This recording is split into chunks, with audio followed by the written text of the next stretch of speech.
Assalamualaikum warahmatullahi wabarakatuh. Pertemuan kali ini kita akan membahas tentang manajemen stres. Jadi stres itu harus kita kelola dengan baik. Jadi apabila stres berkelanjutan akan mengakibatkan hal-hal yang tidak diinginkan. Jadi bagaimana kita meminimalisir stres yang dalam hal ini adalah stres kerja sehingga kita dapat bekerja dengan baik sesuai dengan arahan atau petunjuk dari sebuah perusahaan. Jadi kita harus mengelola stres dengan baik. Selanjutnya ini merupakan definisi stres. Jadi stres itu adanya ketidakcocokan antar orang, itu bisa, yaitu lingkungan. Lingkungan itu baik lingkungan fisik ataupun non fisik. Jadi kalau lingkungan fisik itu panas. Panas itu bisa saja menyebabkan stres. Apabila sebuah ruangan dalam perusahaan itu panas, maka pekerjaan pun tidak akan maksimal. Itu juga akan mengakibatkan stres. Kemudian eh, pewarnaan. Pewarnaan itu juga disesuaikan dengan eh, dari yang enak dipandang. Yang enak dipandang contohnya hijau. Hijau itu menenangkan. Nah, itu bisa menurunkan stres, itu mengelola stres. Kemudian ada musik, musik atau suara-suara bising. Suara-suara bising itu kalau musik terlalu kencang, itu bisa menyebabkan stres juga. Jadi, lingkungan secara fisik itu harus diperhatikan. Selanjutnya adalah lingkungan non fisik. Lingkungan non fisik itu diantaranya adalah teman atau pimpinan atau atasan. Nah, itu juga akan menimbulkan stres apabila temannya itu ternyata bermasalah. Kemudian eh, timbul masalah-masalah itu, konflik-konflik tersebut, konflik antar sesama teman, kemudian menimbulkan stres. Nah, itu harus dihindari, harus dikelola dengan baik. Jadi caranya seperti apa? Jadi kalau lingkungan fisik, diusahakan lingkungan fisik itu harus nyaman, harus enak, kemudian jadi stres akan terkurangi. Kemudian pilih-pilih teman itu eh, sebaiknya jangan pilih teman, tapi sebaiknya eh, agar teman tersebut itu sesuai dengan kita. Jadi sehingga tidak menyebabkan konflik, hindarilah konflik tersebut. Kemudian menurut Anurraga, stres kerja adalah tanggapan seseorang. Jadi tanggapan seseorang baik fisik maupun mental. Jadi itu tadi kaitannya dengan lingkungan fisik dan non fisik tadi. Jadi itu kemudian Robbins menunjukkan stres menunjukkan suatu kondisi dinamika yang dimana seorang individu dikonfrontasi dengan suatu peluang, kendala, atau tuntutan. Nah, ini kaitannya dengan beban kerja. Jadi beban kerja itu bisa menimbulkan stres. Kalau beban kerjanya yang diberikan oleh perusahaan itu terlalu tinggi, maka itu stres akan muncul. Jadi ada job demand dan job resource. Jadi job demand itu kaitannya dengan pekerjaannya, kemudian job resource itu sumber dayanya. Jadi pekerjaannya itu harus sesuai. Eh, Selanjutnya, nah ini dalam waktu dekat ini memang sering muncul apabila orang-orang itu nyalon DPR, mencalonkan untuk DPR, kemudian memberikan eh, janji-janji, kemudian sudah dibangun desanya, dibangun wilayahnya, kemudian nggak jadi. Nah, itu mengakibatkan stres. Makanya itu sesuaikanlah dengan kemampuan. Apabila kemampuannya tidak mampu, dirasa tidak mampu, tolong bicara kepada atasan atau kepada siapapun itu, sehingga kita bekerja berdasarkan job demands dan job resource. Jadi terkait dengan pekerjaannya. Nah, ini adalah dampak dari apabila stres berkelanjutan. Itu disebut burnout. Jadi apabila job demand dan job resource, coba cari job demand, pengertian job demand jam dan job resource, itu akan ada menyebabkan burnout. Burnout adalah mental ataupun fisik itu akan apabila stres berkepanjangan itu akan cacat. Jadi akan ada cacat fisik. Itu cukup berbahaya kalau sudah sampai burnout. Saya pernah meneliti kaitannya dengan job demand dan job resource itu mengakibatkan burnout. Kemudian burnout terhadap work engagement. Work engagement adalah keterikatan terhadap suatu pekerjaan. Jadi nanti saya akan share hasil penelitian saya, silahkan dibaca. Nanti saya lampirkan di Google Classroom. Kemudian ini faktor yang dipandang mempengaruhi munculnya burnout, yaitu faktor eksternal, yaitu kondisi kerja, jadi job demand dan job resource, lingkungan kerja, psikologis yang kurang baik, kemudian kurangnya kesempatan untuk promosi, imbalan. Biasanya kalau imbalan yang diberikan tidak tercukupi, itu mengakibatkan stres. Oh, saya kerja sampai malam tapi hasilnya kok nggak ada. Itu mengakibatkan stres. Jadi itu faktor eksternal dan lain sebagainya ini. Kurangnya dukungan sosial dari atasan, kemudian tuntutan pekerjaan yang monoton. Jadi kalau pekerjaan yang itu saja, kadang kita bosen. Jadi itu juga akan menimbulkan stres. Kemudian faktor internal itu pastinya usia. Semakin usianya bertambah, pasti akan menghadapi masalah-masalah yang semakin kompleks. Jadi bersyukurlah kalian kalau sekarang masih muda, kemudian dimanfaatkan sebaik mungkin sehingga besok kalau sudah dewasa, sudah bekerja, kemudian menghadapi suatu masalah itu bisa teratasi. Kemudian jenis kelamin. Jenis kelamin itu biasanya yang sering muncul stres itu justru kalau kaitannya dengan fokus coping itu adalah wanita. Kenapa wanita? Wanita itu berperan ganda kalau yang sudah berkeluarga. Jadi satu, berperan ganda itu kalau yang bekerja itu wanita pasti melakukan pekerjaan yang ada di kantor.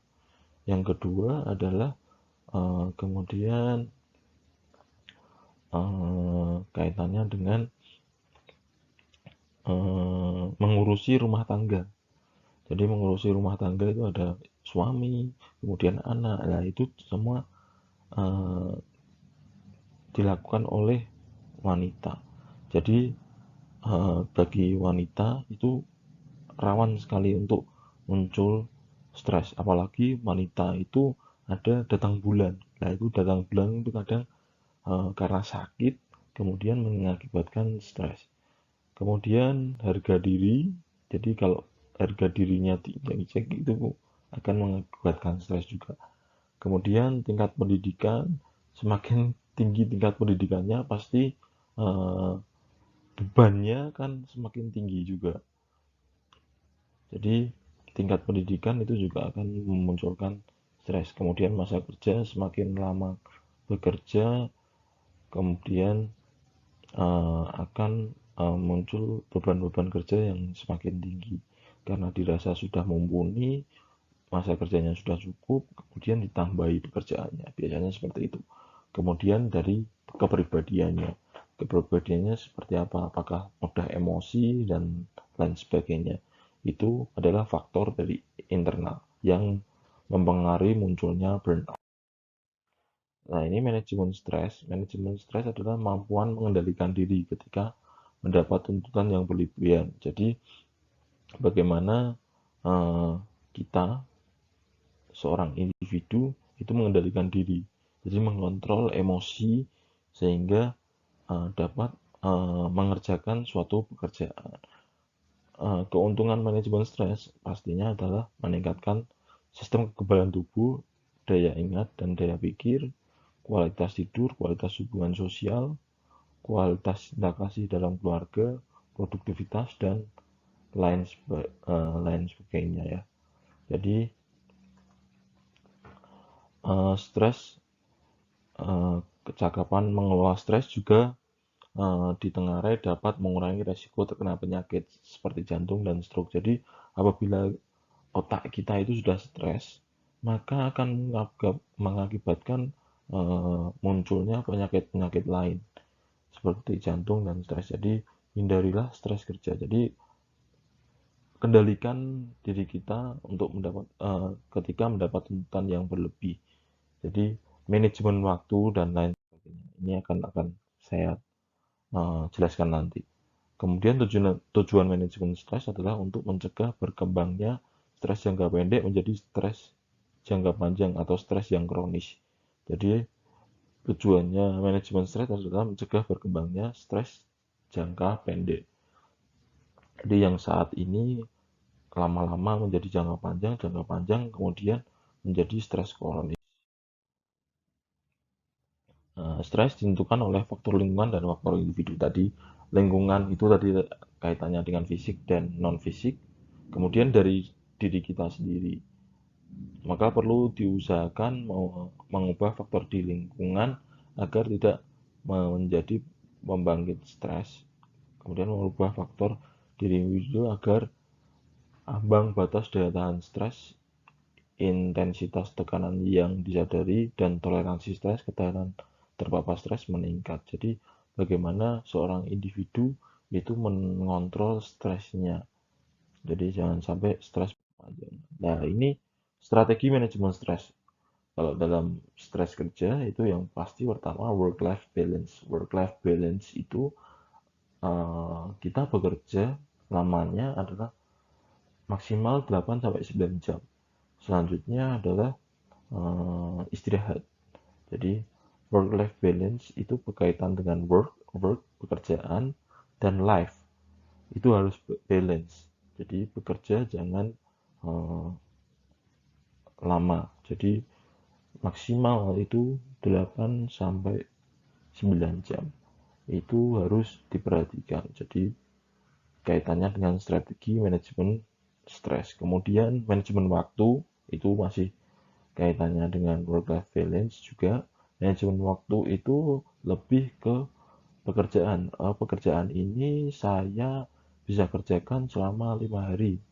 Nah, itu harus pas, jangan dimolor-molorkan. Kemudian tugas seminggu ternyata sampai 2 minggu belum selesai. Nah, itu harap dihindari. Kemudian manajemen konflik, hindari konflik kaitannya dengan komunikasi yang kurang baik dan lain sebagainya. Itu hindari konflik-konflik yang ada. Tapi jangan mengalah juga, karena mengalah itu berkaitan tadi dengan harga diri. Jadi mungkin kita harus manajemen konflik. Jadi banyak-banyaklah minta maaf. Tapi kita jangan sampai terinjak-injak harga dirinya. Kemudian ada sistem mediasi. Mediasi itu bisa melalui konsultan. Nah, itu bisa untuk manajemen stres. Biasanya kan ada psikolog itu. Kemudian keterampilan untuk mengelola pekerjaan kaitannya dengan manajemen waktu juga. Pekerjaan A itu harus diselesaikan berapa waktu. Terus kemudian cara untuk mengerjakannya seperti apa agar cepat. Nah, itu keterampilan-keterampilan untuk mengelola pekerjaan. Kemudian olahraga. Diusahakan olahraga seminggu sekali lah, seminggu 2 kali sekali. Itu untuk menghilangkan stres.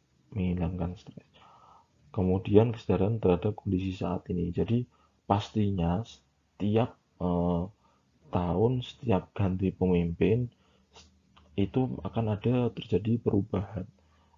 Sebagai misal eh, sekarang ada sistem Merdeka Belajar Kampus Merdeka. Jadi dituntut untuk mahasiswa itu untuk mampu bekerja atau magang di tempat kerja. Jadi itu adalah sistem perubahan-perubahan yang terjadi. Pastinya setiap pemimpin ada perubahannya, makanya kita harus menyesuaikan dengan kondisi saat ini. Apabila seperti kondisi COVID ini, kita biasa bekerja langsung atau mengajar langsung, bertemu tatap muka. Tapi kondisi saat ini adalah kita harus semakin belajar. Belajar seperti ini, saya membuat video untuk mengajar kalian. Nah, ini adalah kesadaran terhadap kondisi saat ini. Mungkin di awal-awal, wah gimana ya caranya untuk tetap mengajar. Nah, kita belum tahu nih caranya seperti apa. Terjadi banyak protes-protes, Pak, kok cuma ngasih tugas, Pak, kok cuma mengasih materi. Kita masih terus belajar. Kita masih terus belajar, sadar akan terhadap kondisi saat ini, sehingga kita pelan-pelan belajar untuk eh, melakukan perubahan ini. Jadi mengajar lewat video ini. Jadi kita terus belajar. Jadi banyak dosen-dosen yang nyon sewu sudah sepuh itu masih terus belajar. Belajar gimana caranya efektif mengajar kalian semua. Jadi ini adalah strategi adalah manajemen stres. Kondisi COVID ini juga ada kita harus sadar akan hidup new normal ya. Jadi jangan berkerumun, tetap jaga jarak. Nah, itu kaitannya kondisi kesadaran terhadap kondisi saat ini. Mungkin di awal-awal COVID sempat ada panic buying ya. Panic buying tiba-tiba semua beli hand sanitizer. Kemudian semua beli masker. Nah, itu adalah sikap stres terhadap uh, suatu wabah. Nah, kondisi itu menyebabkan panic buying. Tapi untuk lama-kelamaan, kemudian produsen semakin meningkat, itu masyarakat semakin sadar. Walaupun saat ini Jawa Tengah memang menjadi penyebaran COVID tertinggi. Jadi tetap jaga kesehatan, tetap jaga jarak untuk kalian semua yang di rumah. Nah, ini ada 5 indikator stres kerja. Yang pertama, tuntutan tugas. Pasti tugas itu menyebabkan stres. Apabila tugas yang berlebihan, itu akan menyebabkan stres. Tapi tuntutan tugas itu harus dimanage dengan baik tadi. Kemudian tuntutan peran berhubungan dengan tekanan yang diberikan pada seorang sebagai suatu fungsi dan peran tertentu yang dikerjakan dalam suatu organisasi. Kemudian tuntutan antar pribadi merupakan tekanan yang diciptakan oleh pegawai lain.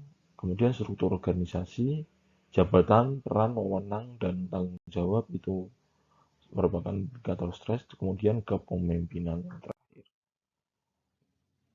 Nah, ini adalah sumber stres yang dialami oleh seorang pegawai, setidaknya ada 3. Tadi sudah sama dengan indikator stres. Nah, work-life balance adalah suatu bentuk kepuasan pada individu dan mencapai keseimbangan kehidupan dalam pekerjaannya. Program work-life balance diterapkan dalam suatu perusahaan diharapkan mampu meningkatkan tingkat kepuasan kerja pada karyawan sehingga dapat menimbulkan semangat kerja bagi karyawan dalam menjalankan tugas dan kewajiban terhadap perusahaan. Jadi work dan life itu harus balance. Itulah work-life balance.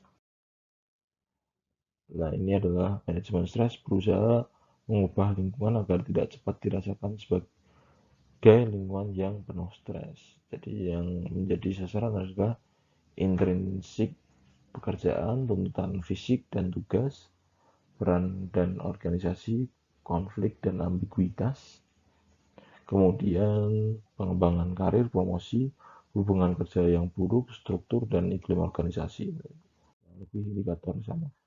Nah, ini indikator-indikator work life balance itu time balance. Jadi time balance itu tadi berkaitan dengan pekerjaannya dan life-nya itu harus balance.